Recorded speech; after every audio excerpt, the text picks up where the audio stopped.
জনগণের কষ্ট দিয়ে কি লাভ? সংসদ ভবন ঘেরাও করুক।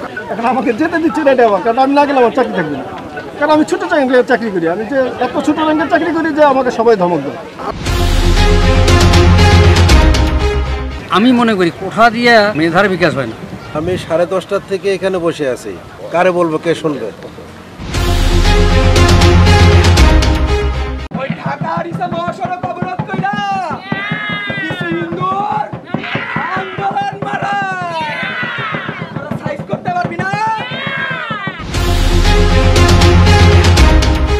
জনগণের কষ্ট দিয়ে কি লাভ? সংসদ ভবন ঘেরাও করুক, যা সমস্যা অন্ত সমাধান করবে। জনগণের তো সমস্যা করা যাবে না রাস্তাকে।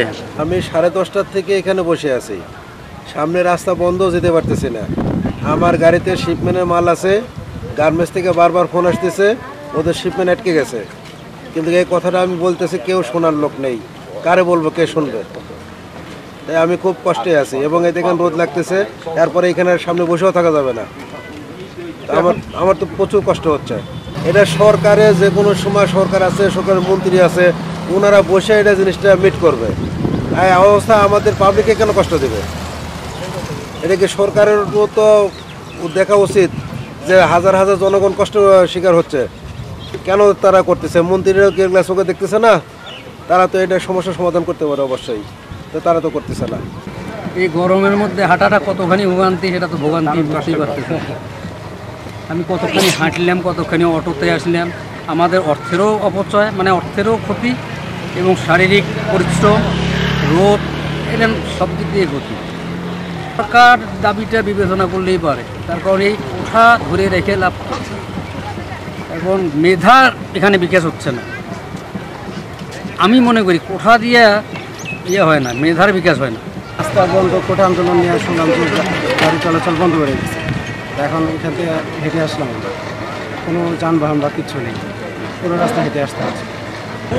ভাই আমি চাকরি করি প্রতিদিন, আমি ট্রাফিকে রমনা বিভাগে আছি। রমনা ট্রাফিক জোন, আমার ডিউটি হচ্ছে কাকরাইল মসজিদের সামনে।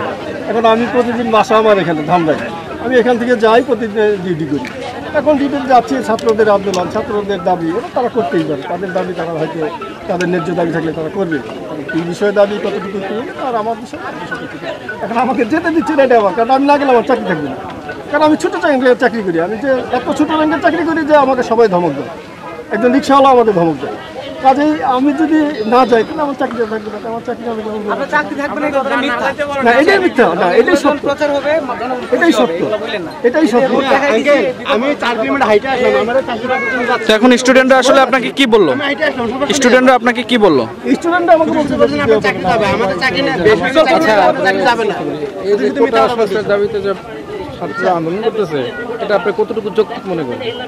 এটা আমি এই বিষয়ে আমি কিছু বলবো না, কারণ এই চাকরি পদ আমি মনে করি যে সবারই এটার অগ্রাধিকার, সবাই যেভাবে পাওয়া দরকার সেভাবে আমি সেটাই মনে করি। আমি এর চেয়ে বেশি কিছু বলবো না।